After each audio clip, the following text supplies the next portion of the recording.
Hello दोस्तों, आज हम बात करेंगे ग्रीस क्या होता है या उसका होम पोजीशन क्या होता है, कितने टाइप का होता है, एनएलजीआई का क्या मतलब होता है, या फिर EP1 EP2 आपने जो लिखा हुआ देखा होगा कहीं ना कहीं पे, जो ग्रीस के ड्रम पे भी लिखा रहता है, उसका क्या मतलब होता है, उसका फुल फॉर्म क्या होता है, EP कितने टाइप का होता है। तो इन सब पे हम बातें करेंगे। तो अब सबसे पहले हम बात करते हैं कि ग्रीस होता है। ग्रीस आज के टाइम में बहुत जगह पे यूज़ होता है, जैसे कि प्लांट या ऑटोमोबाइल सेक्टर या फिर जहाज़ों में भी यूज़ होता है। तो ग्रीस एक प्रकार का सेमी सॉलिड होता है, ये ना तो पूरा लिक्विड होता है और ना ही पूरा हार्ड होता है।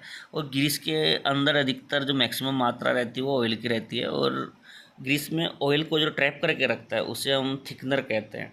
जो थिकनर होता है ये हार्ड पार्ट होता है। जो ग्रीस के ऊपर में आपने देखा होगा ना, जो हार्ड पार्ट रहता है वो उसी को हम थिकनर कहते हैं। ये ऑयल लुब्रिकेशन का कार्य करता है। तो ये तो थी ग्रीस की डेफिनेशन, लेकिन अब बात कर लेते हैं ग्रीस में यूज़ होने वाले कंपोनेंट्स, जैसे बेस ऑयल, थिकनर या फिर एडिटिव। बेस ऑयल का मेन काम रहता है कंपोनेंट के अंदर, जैसे कि इसमें मिनरल ऑयल या वेजिटेबल ऑयल या सिंथेटिक ऑयल का यूज़ करता है, जो भी हमें सूटेबल लगता है उसके हिसाब से।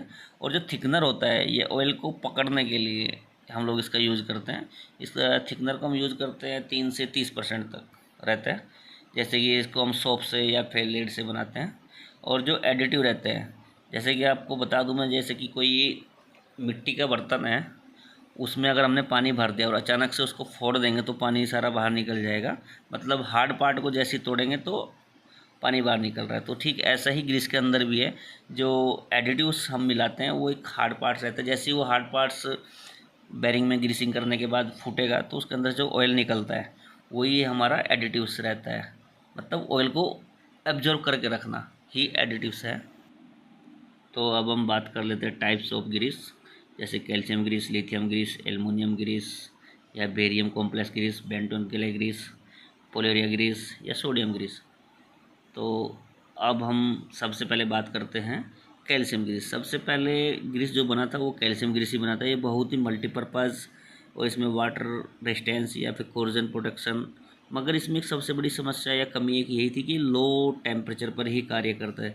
जहाँ पर टेम्परेचर कम होता है वहीं पे इसका यूज़ होता है, जैसे कि एग्रीकल्चर के इक्विपमेंट। तो अब हम बात कर लेते हैं लिथियम ग्रीस की। ये सबसे ज़्यादा यूज़ होने वाला ग्रीस ही लिथियम ग्रीस है। इसकी जो ड्यूरेबिलिटी, विस्कोसिटी और स्टेबिलिटी काफ़ी अच्छी रहती है, और इसका वेयर टेयर भी बहुत कम होता है, और इसका जो वाटर डिस्टेंस रहता है काफ़ी अच्छा रहता है। तो मेरी माने तो ये सबसे अच्छा मल्टीपर्पज़ ग्रीस है, क्योंकि छोटे छोटे और हैवी से हैवी इक्विपमेंट का इसका यूज़ होता है। तो अब हम बात करते हैं एल्युमिनियम कॉम्प्लेक्स ग्रीस की। इसका सबसे बड़ा एक अच्छा गुण ये है कि ये स्टेबलेट हाई टेम्परेचर तक जा सकता है। उसका वाटर रेजिस्टेंस भी काफ़ी अच्छा रहता है। और दूसरा क्या है, इस ग्रीस का अधिकतर जो यूज़ होता है वो फूड इंडस्ट्री में होता है, लेकिन बाकी में भी होता है, लेकिन फूड में ज़्यादा हमारा आता है बेरियम कॉम्प्लेक्स ग्रीस। ये बहुत ही हाई परफॉर्मेंस ग्रीस होता है। इसका यूज़ हम लोग वहाँ पे करते हैं जहाँ पे हैवी लोड लगा होता है, जैसे शिप हो गया या फिर कोई हैवी इक्विपमेंट में इसका ग्रीसिंग का यूज़ करते हैं। इसका सबसे बड़ा फ़ायदा यह है कि ये दूसरे केमिकल के साथ रिएक्शन नहीं करता, मतलब अपनी कोई प्रतिक्रिया नहीं देता, और ये थोड़ा महंगा भी पड़ता है। तो ये तो हो गया आपका बेरियम कॉम्प्लेक्स ग्रीस। अब नेक्स्ट आता है हमारा बेंटोन क्ले ग्रीस। ये ग्रीस बेंटोन क्ले से ही मिल के बनता है। इसका खास गुण ये है कि ये मेल्ट नहीं होता, मतलब कि कोई भी टेम्परेचर हो जाए ये कभी ख़राब नहीं होता। ये पूरा चिपक कर या फिर आज बोले अच्छी पकड़ करके चला। तो अब अगला नेक्स्ट आता है हमारा पोलेरिया ग्रीस। ये जनरली स्टील प्लांट में यूज़ होता है, और या फिर हम इसको इलेक्ट्रिकल मोटर में भी इसका उपयोग करते हैं, क्योंकि ये लॉन्ग लाइफ के लिए लंबे समय के तक चलने वाला, मतलब एक बार आपने ग्रीसिंग कर दिया काफ़ी लंबे समय तक चलता है, तो बीच बीच में आपको उसको चेक करने की आवश्यकता नहीं पड़ती। यही पोलेरिया ग्रीस की एक अलग पहचान है अपनी। तो अब नेक्स्ट आता है हमारा अब सोडियम ग्रीस, जो सबसे आखिरी है। ये बहुत ही कम यूज़ होता है, क्योंकि सोडियम ग्रीस में वाटर रेजिस्टेंस एंड इसकी वाटर स्टेबिलिटी बहुत ही ख़राब रहती है। अगर इसका यूज़ कभी भी हम करते हैं तो दूसरे ग्रीस के साथ मिलाकर ही करते हैं, क्योंकि इसका सिंगल यूज़ कभी कहीं पे होता नहीं है, क्योंकि अगर करेंगे तो उसका कोई ग्रीसिंग करने का कोई बेनिफिट नहीं लगता है। तो ये तो थे ग्रीस के टाइप्स। तो अब हम बात करते हैं एनएलजीआई की। NLGI होता है कि नेशनल लुब्रिकेशन ग्रीस इंस्टीट्यूट।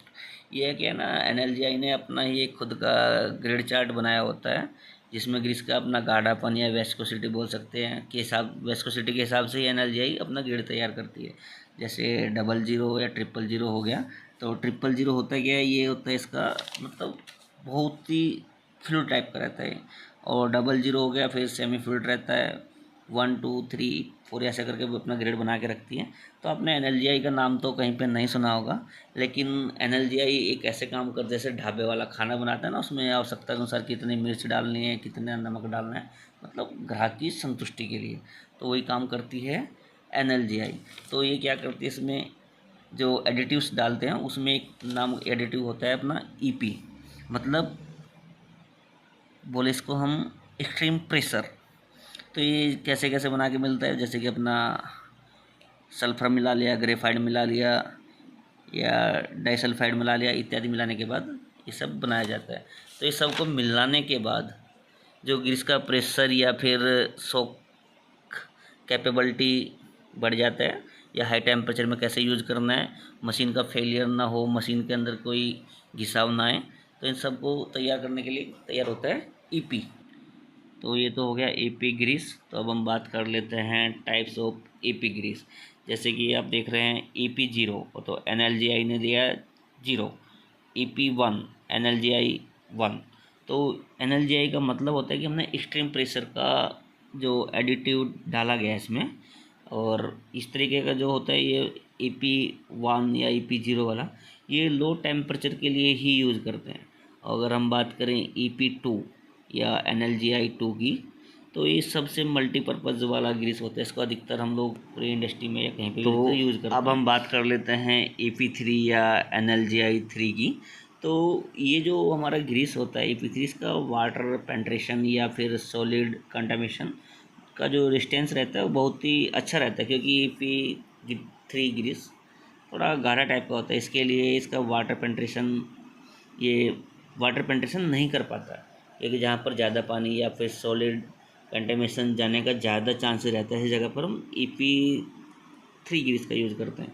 और अगर हम बात करें EP004 या EP023 की, ये पूरा लिक्विड टाइप का ग्रीस रहता है हमारा, मतलब थोड़ा मोटा, ऑयल से थोड़ा मोटा रहता है। तो इसका जो यूज़ करते हैं हम लोग, जैसे कि हमें कहीं पे गियर बॉक्स की ऑयल सील से लीकेज आ रहा है, या फिर केसिंग में कहीं पे ऑयल डाला है और लीकेज बंद नहीं हो रहा, तो उस जगह पे हम इस ग्रीस का यूज़ करते हैं, ताकि कहीं पे छोटा मोटा लीकेज रह जाए तो उसको उससे बंद कर सकते हैं।